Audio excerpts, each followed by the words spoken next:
Hello, it's Leela. I am getting ready to start the process of putting together a t-shirt quilt. I have this big stack of t-shirts. Some of them are double-sided. They have front and back to them. One of them is an actual button-down shirt. It has a couple of logos on the side of it. I'm going to figure out how to incorporate that into the t-shirt quilt.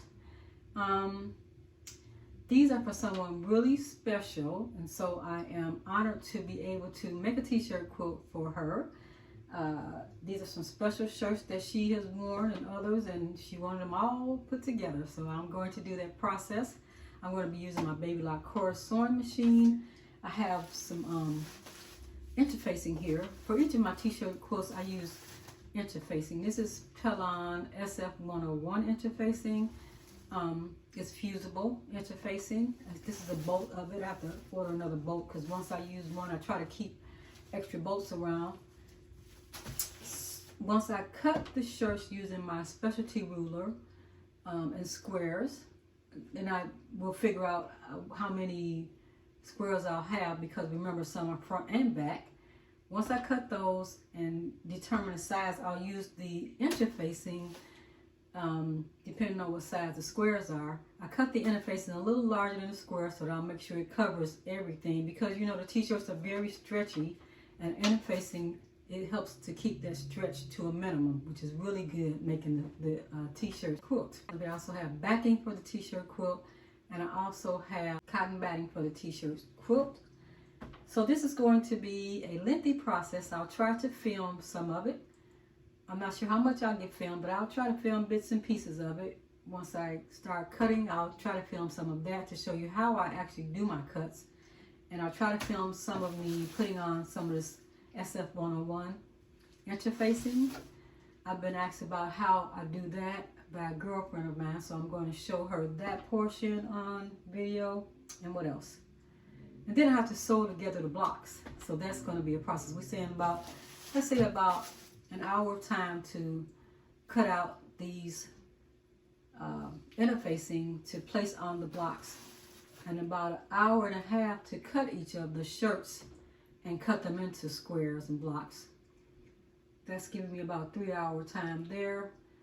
And then we have to put them together and lay them out on how they should look for the t-shirt quilt. I want to make sure I don't have too many light colors just right next to each other, except for when there's some front and back. I may put those side by side, but I'm going to lay it out and try to figure out how I want to do it. I have a design wall over here, a smaller one, and I have a couple of big design walls over there, so that I can try to lay out how it should look.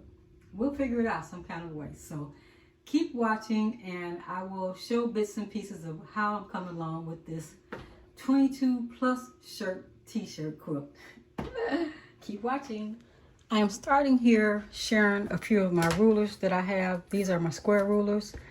This one is about, it's 15 by 15 rulers is what it is.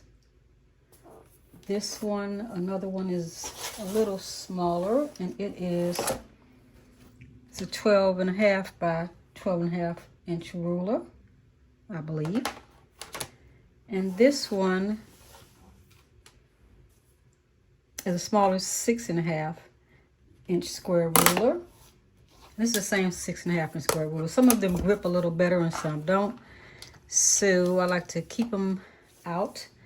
And I like to first check and see like which size will be best for what I'm cutting. And this one, it covers most of the actual design, but let me pull it up a little bit and show you what I mean.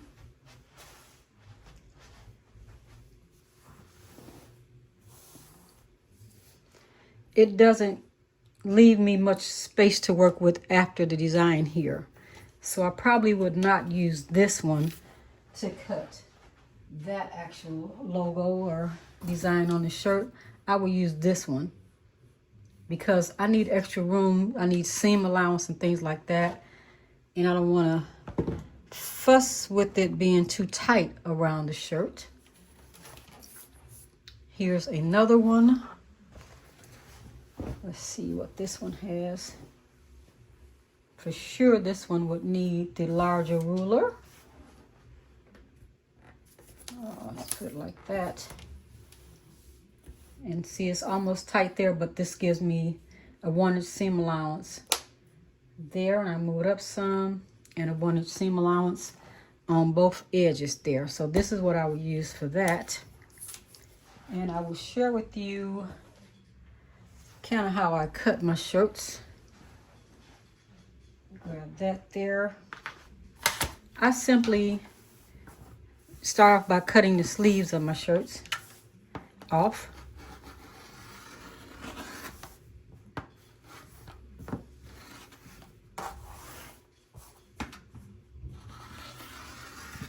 There.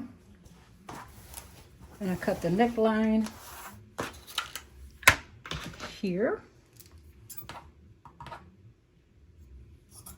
You can do this 2 different ways. You can cut off this way, or take the rotary cutter and just cut right across there. But I don't use this portion of the shirt. Come on. And this is why I use the rotary cutter a lot, because I got a lot of shirts to cut, so I don't have time to really fuss with them a lot. And this is where I do like this. Kind of put those together like that. And I'll take that rotary cutter.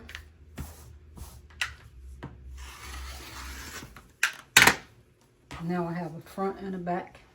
And I save these because sometimes I need this extra material to fill in a portion of the t-shirt quilt or for something else. As far as the t-shirt quilt is concerned, I cut off this part of the neckline. For instance, if this was a V-neck, I would take this, you know, one of these pieces and put under the V-neck like that, and I would kind of apply that in on my sewing machine to fill that in if it was a V-neck. But since it's not a V-neck, I don't save that portion. I just simply cut that off like that. And then I can get ready to cut my square, but I'm going to do all of the fronts first, get them together before I actually cut the squares, so that I can have an idea how I'm going to lay them out. See, this one has a front and a back, and I have to be careful and make sure that I still have space up here, so I don't do like this and cut my crew necks off, because what if this was up a little higher?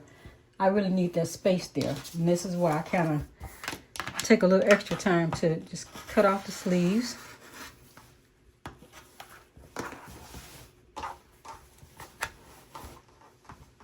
Because I am going to use the front and the back of that.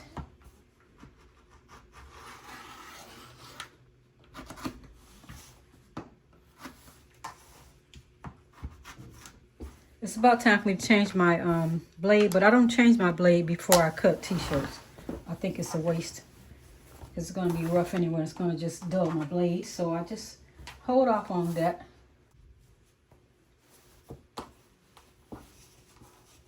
Lay that out and do like this.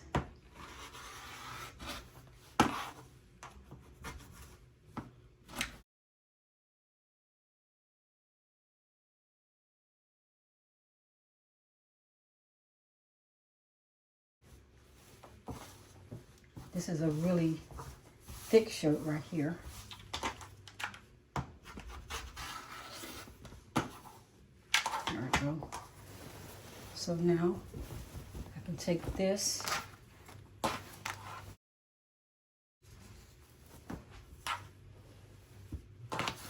line that up a bit.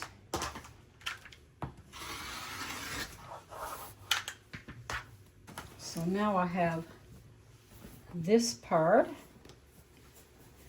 that I'll lay my square ruler down on, and then I'll have this piece too. Now this can be all by itself for a block. I'm not sure yet. We'll see how many blocks I have and how it's going.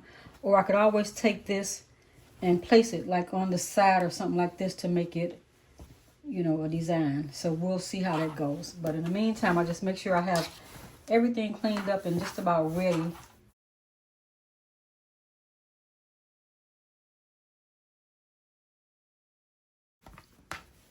Just take off all the rough edges that I'm not going to use.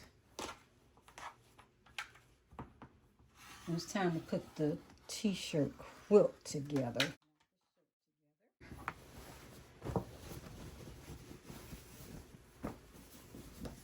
So I line all these up without messing anything up until I figure out what I'm going to do and how I'm going to do it.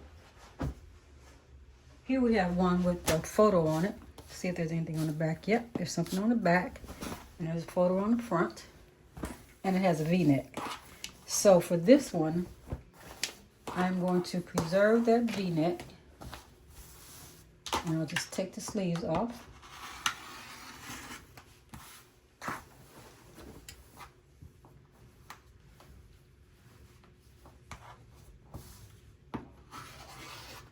And move the shoulders.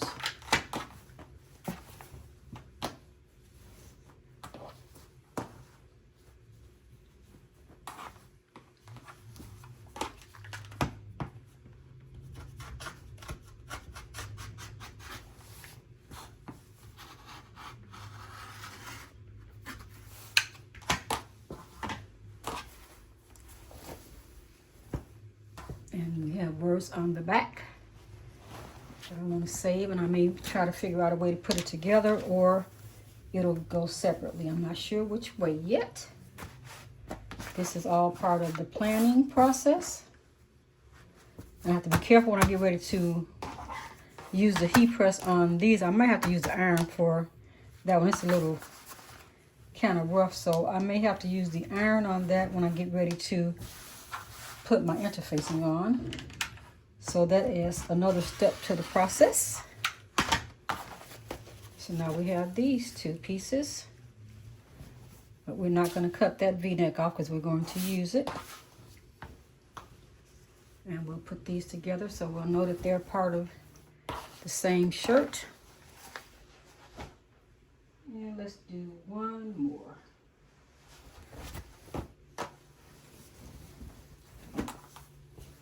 Something on the back of this one too, so make sure we check that out.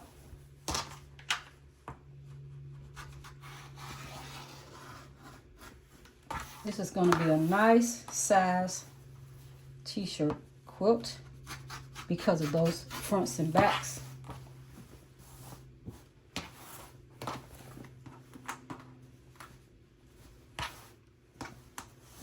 I think we'll make this video a part 2 and a part 1. Then I may put them together at some point.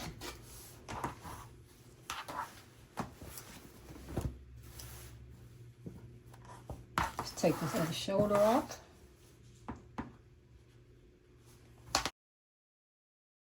Take it to the back. Take that shoulder off there. And then preserve those words. Got a piece up here that didn't make it. Put these two seams together so that I can cut them out.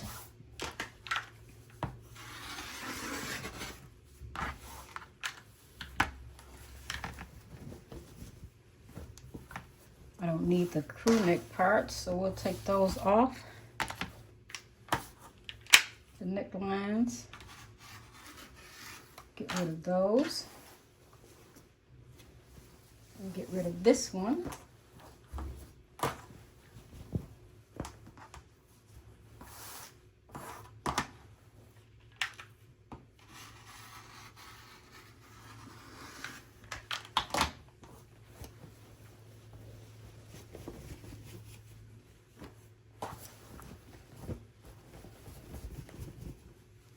Put these together.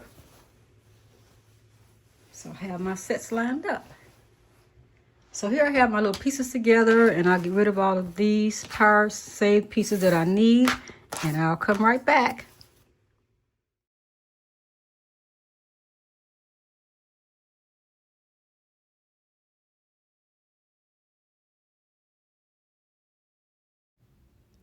Here I am going to speed up the video a bit, a lot actually. I will speed it up sharing with you how I go through the process of cutting out all of the t-shirts I have in my stack here, and how I'm going to preserve the back pieces that have, that are double-sided, that have decals on the back, and some may have something on the sleeve or at the bottom of the t-shirt, how I'm going to delicately cut to make sure I do not damage any of the decals on the t-shirts. So it's a process, but I'm going to speed through and share with you exactly how I do it. Once this sped up process is complete, I will show you more of me cutting the interfacing and how I place it onto the t-shirts and how I heat press. So keep watching. You'll see me cutting the interfacing and also heat pressing the blocks of not all the shirts, but a few of them. Afterwards, I will share with you the batting that I use. I have the actual batting, and I'll show it to you towards the end of the video. So watch towards the heat press process and the piece where I show you the batting, and then that should be the end of this, maybe part 1, because I hope to come back and share with you how I actually sew the blocks together. That is my hope. Thank you so much for watching this far.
So here one of my shirts that I'm working with has a rip in it here. Sometimes, you know, we wear the shirt so much they get kind of worn out. So this one has a rip in it. I can do a couple of things. One of the things I'm going to do, I've already started the process. I'm laying down a little bit of strips of steamer seam. There's steamer seam. And it is a double stick light fusible tape. So I lay it down, and then, you know, it comes off a little strip like this. And I just peel it off. A lot comes in there because it comes with 2 rolls. And you kind of peel it out, and you can just pull the strips off, tear them off. And I lay it down, and then I peel up the paper from the adhesive. There it is. And I had the sleeve of the shirt. What did I do with the sleeve? I had a piece of the sleeve of the shirt. Here it is. That I saved. Because I saved the scraps until I'm done. May want to do something with them. So here's the sleeve of the shirt. I have it here. I cut off a little piece of the sleeve, enough to cover this area. Just enough to cover that area. And I'm going to take it over to the heat press and hit it real slightly. All it needs is iron, but I have the heat press warming up. So I'm just going to hit it with the heat press and show you how it looks afterwards. Just want to hit it real lightly.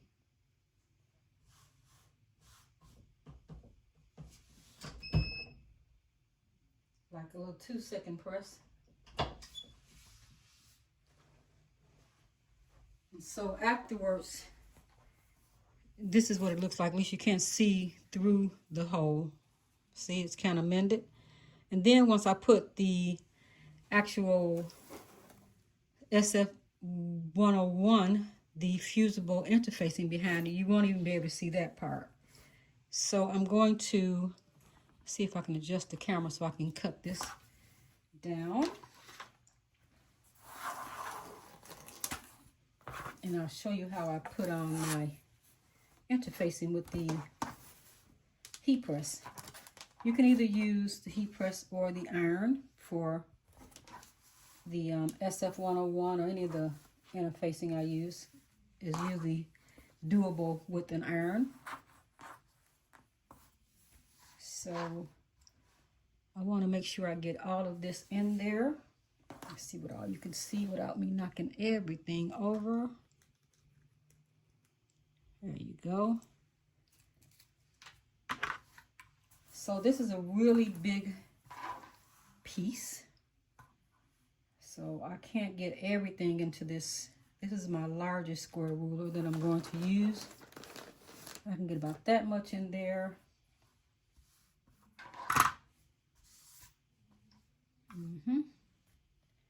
So I have a little bit, let me see, I have an inch down here and an inch up there, and real short pieces of like a 1/2 inch on the sides, it looks like to me. So this is what I do, and I make sure I don't want to really move anything, and I'm not going to be able to turn my cutting board around because I have the camera set up and stuff. So I just put a little weight on there that's all worn out, and I'll just cut like that. Fingers out the way.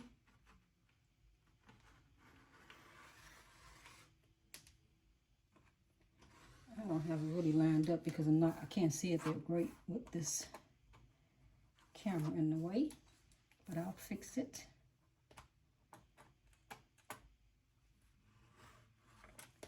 There you go.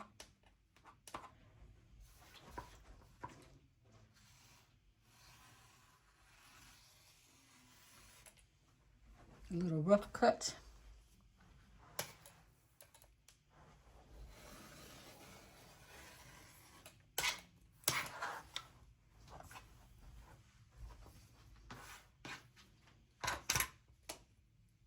So I have my square.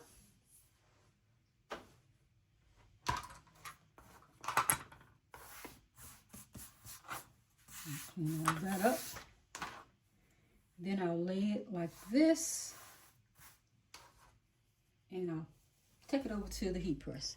All right, I'm here at the heat press. Let me pull out the drawer and I will lay down the shirt.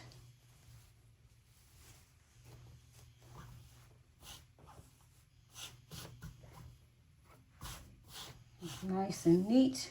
Here you can see my little patch on the back that I placed to hide the little area that's kind of ripped.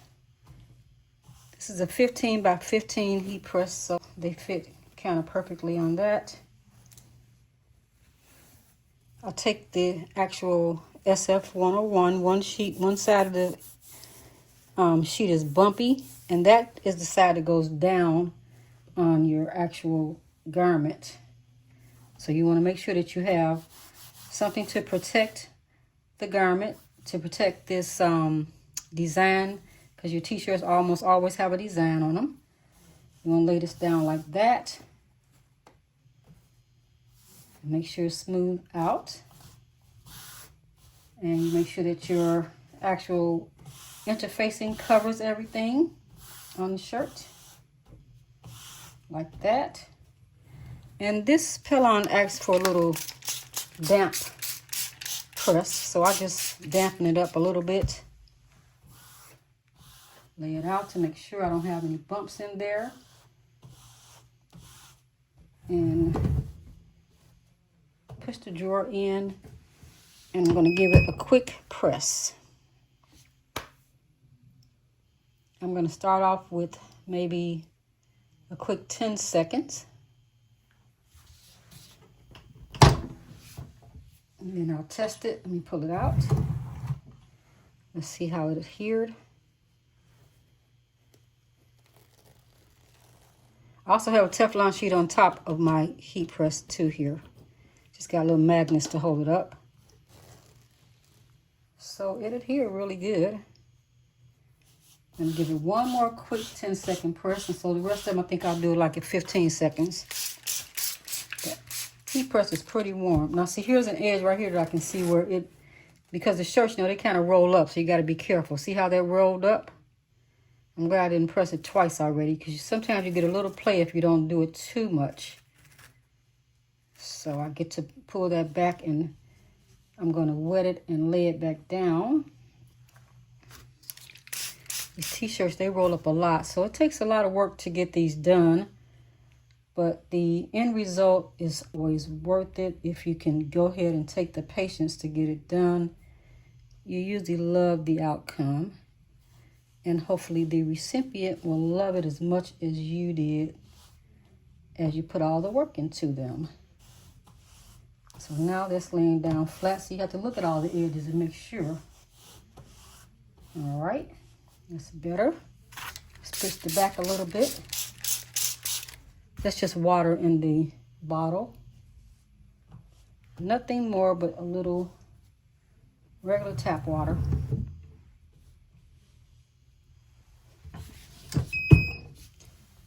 Hit that down again. I think I got to pull it down. I might have to do a press a couple of times on it. But not too much, because you don't want to burn off the decal on the shirt. But I'm going to turn it around because I can see where it didn't hit at this end. I can tell it wasn't reaching to the entire end. So I'm going to do a separate press all around, just to make sure that I get it all in there and adhered. 10 seconds on that side, and over here I don't want to over press my decal, see, but this end is still a little wet. That means I didn't catch it well. Let's put it here and make sure that I catch it. I'll do another 10 seconds and it should dry up and be done. That's 10. All right. So, much better, and it's all adhered, and that's good. All right, on to the next. We have another one here.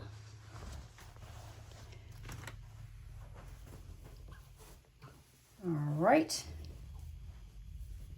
Pull out my drawer. Lay this down.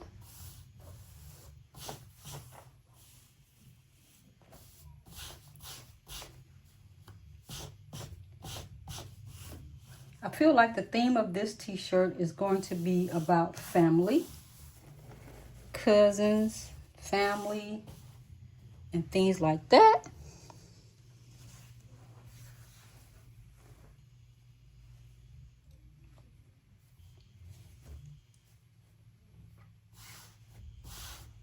All right, I have everything covered. Let's give it a quick wet. In the middle too. Don't want to miss that portion. Spread it down. Feel the end of my press is there. I'm going to do like a 4-part press on it. All right. Here we go.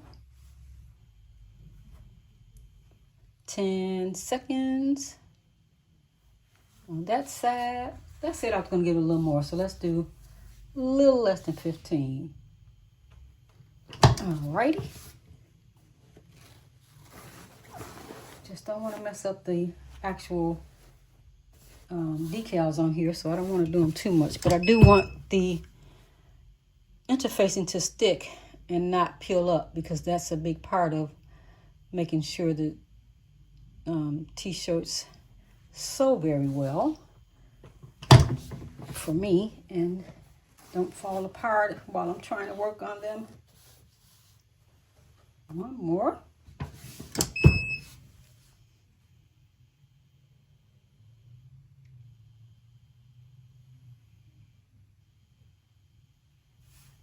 All right, 2 more seconds. And there we go.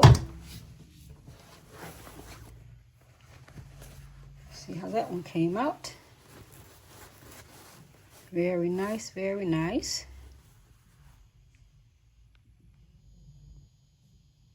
Nice, nice, nice. Okay. And it's adhered very well on the edges, and that's what you want. And I didn't mention, but I always lay my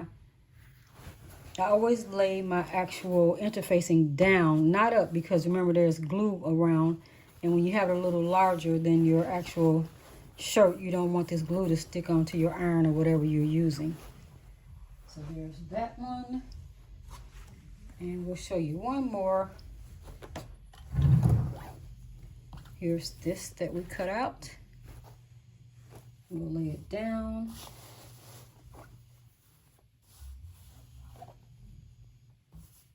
It's curling up a lot, so I'm going to spritz the shirt just a little bit just to get it from curling.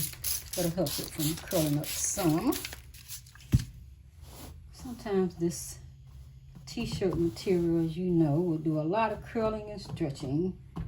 And I'm trying to not pull it, just want to pat it down. So I don't want to stretch it any more than it's already stretched. A piece of lint.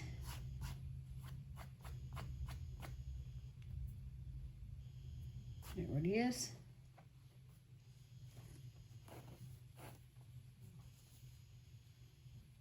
Cover that. Cover that. I try to cut the interfacing, this SF101 interfacing that I'm using. You can use other interfacing too. This is just the one I keep on hand. I like it a lot. I use it for my memory bearers exclusively.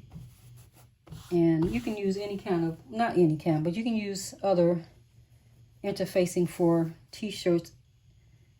I use this one mostly because this is the one I buy the most. It costs more than the others, but it's still a very, to me, it's worth the cost.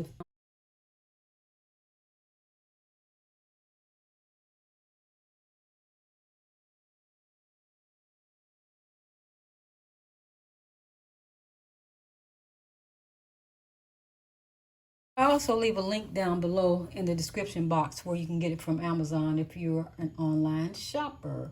Because most people who ask me questions, when I say I get something local, they go, well, I'm not local, so where else can I get it from? So I try to give links to Amazon and other places where I know they have the items as well if you don't have it local. But you could also always check with your local quilt shop.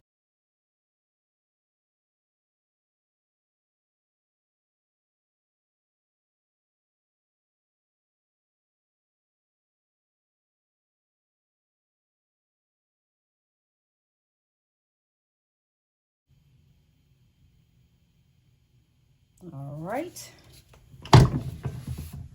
Trying to give a little extra press on. I have to keep going back and forward. And I like the fact that this has a drawer I can pull out if I need to. I don't always need to pull the drawer out.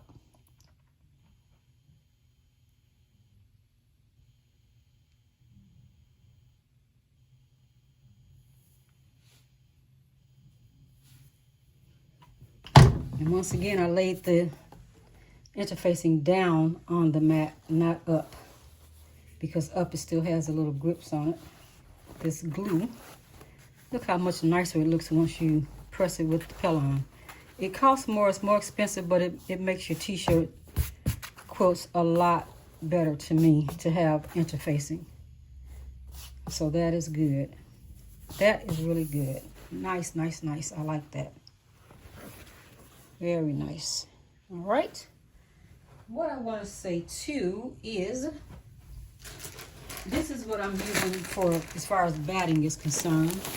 It is heirloom premium cotton batting. This is the queen size. This is about what size I think this quilt is going to be. If it's bigger than that, I have to buy another package of this and I'll sew them together to join them. But this is really good. Hobbs Heirloom Premium Cotton Batting. Thank you so much for watching this video towards the end. If you see something you like, please go ahead and click that like button. And don't forget to subscribe to my channel for more content. Have a great day.